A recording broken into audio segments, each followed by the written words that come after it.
देखते हैं इस क्वेश्चन को, और ये क्वेश्चन भी बहुत अच्छा है। इसमें कहा गया है कि से कहा गया है कि दो ग्लास शीट है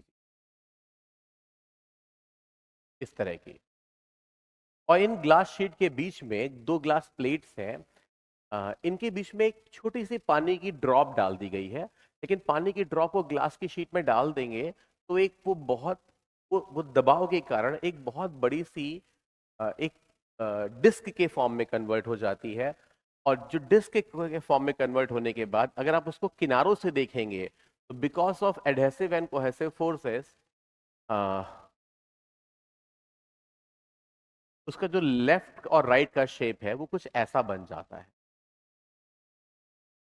पानी और ग्लास के केस में कांटेक्ट एंगल लगभग 0 होता है, तो हम मान सकते हैं कि ये जो शेप बन रहा है वो ऑलमोस्ट सेमी सर्कुलर है, और इसकी जो रेडियस होगी जी वो इस गैप की आधी होगी।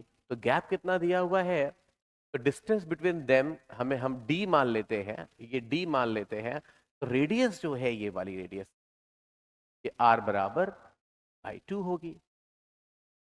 अच्छा, अब जरा हम इस शेप को देखते हैं। इसका कंसेप्ट जो यूज हुआ है वो एक्सेस प्रेशर यूज हो रहा है, एक्सेस प्रेशर। अब अगर हम जरा इस ड्रॉप के बारे में सोचें, इसकी इस रेडियस को मैं आर मान लेता हूं। जब जब आप ऊपर से देखेंगे तो आपको एक बड़ी सी रोटी टाइप की डिस्क दिखाई पड़ेगी पानी की, उसकी रेडियस को मैं आर मान लेता हूं, और क्लियरली जो आर है वो स्मॉल आर के कंपैरिजन में बहुत बड़ा होगा।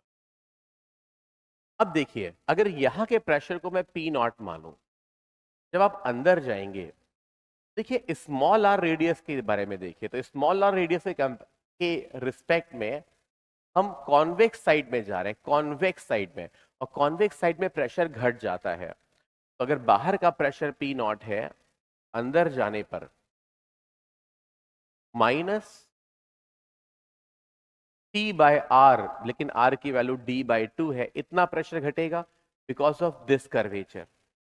और इसके साथ इसके इसके पास एक और कर्वेचर है जो कि आर रेडियस की है, और उसके रिस्पेक्ट में आप सोचें, अगर जब आप अंदर जा रहे हैं तो ये पूरी रोटी है उसके अंदर यानी कि कॉनकेव साइड जा रहे हैं, तो प्रेशर बढ़ जाएगा। कितना बढ़ेगा, टी बाई कैपिटल आर।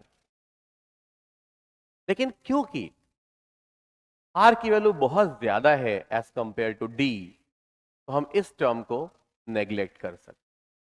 तो ये हो जाएगा अंदर का प्रेशर पी इनसाइड। तो क्लियरली हम कह सकते हैं कि जो अंदर का प्रेशर है वो बाहर के प्रेशर से कम है।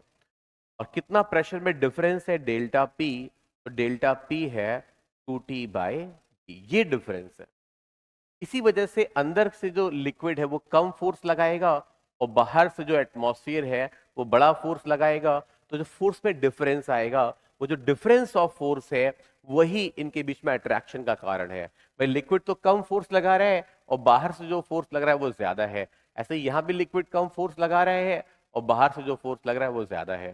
तो जो एक्स्ट्रा फोर्स है वो इनको बाइंड करके रखता है। तो वो जो एक्स्ट्रा फोर्स होगा एफ, वो क्या होगा, होगा delta P into area, delta P into this area. Delta P हमें दिख रहा है 2T बाई डी, और एरिया होगा पाई आर स्क्वायर, क्योंकि हमें कैपिटल आर लेना पड़ेगा। अब एक चीज हम और देख सकते हैं, अगर मैं इस पानी की डिस्क को इमेजिन करूं तो इसका एरिया है पाई आर स्क्वायर, थिकनेस है इसकी टी, तो ये वॉल्यूम हो गया, इंटू डेंसिटी। डेंसिटी को मैं 10⁻³ मान लेता हूं, तो ये हो गया मास, और मास हमें दे रखा है 0.2 ग्राम, यानी कि 10⁻³ तो यहां से अगर सॉल्व किया जाए तो पाई आर स्क्वायर की वैल्यू हमें मिल सकती है बड़े आराम से। डेंसिटी की वैल्यू मैंने रख दी है तो डेंसिटी को हटा देते हैं। अच्छा, ये डी, सॉरी सॉरी, ये डी थिकनेस है, ये वाली थिकनेस है। ओके, चलिए यहां से हम पाई आर स्क्वायर की वैल्यू देख सकते हैं। चलिए मैं अगले पेज पे चल लेता हूं, और अगले पेज पे चलते हैं तो फोर्स की जो वैल्यू आ रही है वो आ रही है 2T by D multiplied by pi R square. और पाई आर स्क्वायर को मैं लिख सकता हूं 0.2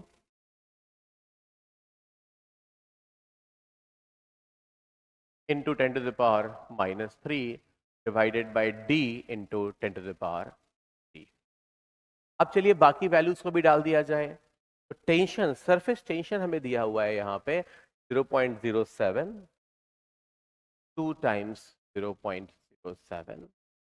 डी हमें दिया था, डी स्क्वायर है हालांकि, तो डी हमें दिया था 0.01 सेंटीमीटर, तो डी स्क्वायर हो जाएगा 10 to the power -4 centimetre square. इसको मीटर में कन्वर्ट करने के लिए 10 टू द पावर -4 से और मल्टीप्लाई करना पड़ेगा।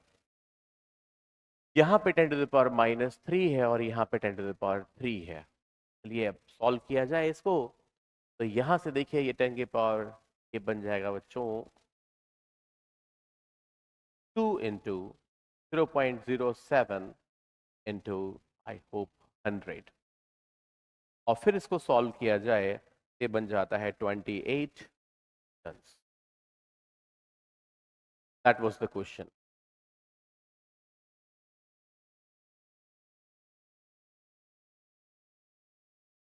हाँ देखिए एक छोटी सी मिस्टेक हो गई। यहाँ पे हमारे पास 0.2 था जो कहीं रह गया, तो एक 0.2 और आएगा, 0.2 और आएगा, तो ये जो आंसर होगा वो 2.8 न्यूटन होगा। बिकॉज 2 2 4 और 4 7 28 होता है, तो ये आंसर है।